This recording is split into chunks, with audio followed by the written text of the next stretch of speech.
Okay, so this is CSGH, how to snow goose hunt from a blind. Basically, I'm currently on the St. Lawrence at an outfitter, and this is what the blind looks like, right there.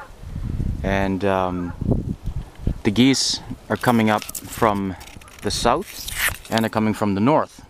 Now, depending on the tides, the ice flow, and the winds, it has a tremendous impact on how the birds come in.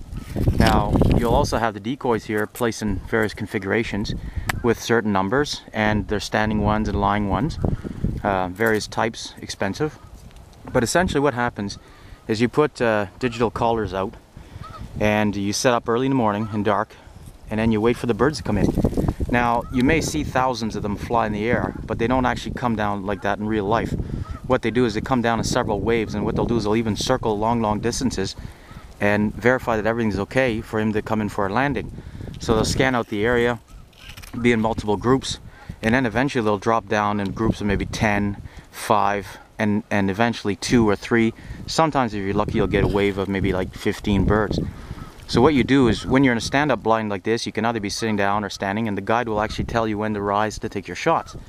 So basically what you end up doing is you wait, lined up with the decoys here, in behind the blind, and you wait. And once the birds come in, you stand absolutely still, because they can see very well, just like turkeys.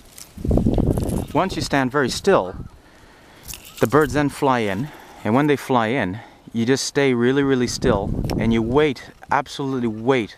Even if your anxiety is going through the roof, you wait for the last minute for them to come down. And you target one bird only, and try and lead the bird slightly.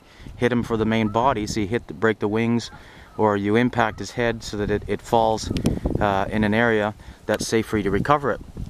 If it does sometimes go in the St. Lawrence, normally the guides have retrieval dogs that assist with that, and that's very important because we don't want to any waste, and you want to respect the Environment Canada regulations. So essentially, right now what I'm doing is I'm waiting for a wave of geese to come in. I had 2 waves come in. One bird came really low, and I shot it impact right about maybe 20 meters up, and it landed far left in behind me over there. Now, what's also really interesting and very important to take note of is that sometimes birds don't always call. Sometimes the birds will fly in from above, and they won't make any noise at all, and it can come in from behind, from the sides, or from the top. If that happens, just stand absolutely still and don't move, and let them come in. Once the birds come in, if they are interested in landing or interested in the flock that you have here, the decoys, what they'll do is they'll fly around, maybe off over the tree line, and zoom back in and come in for a really low level flight, and sometimes even potentially land.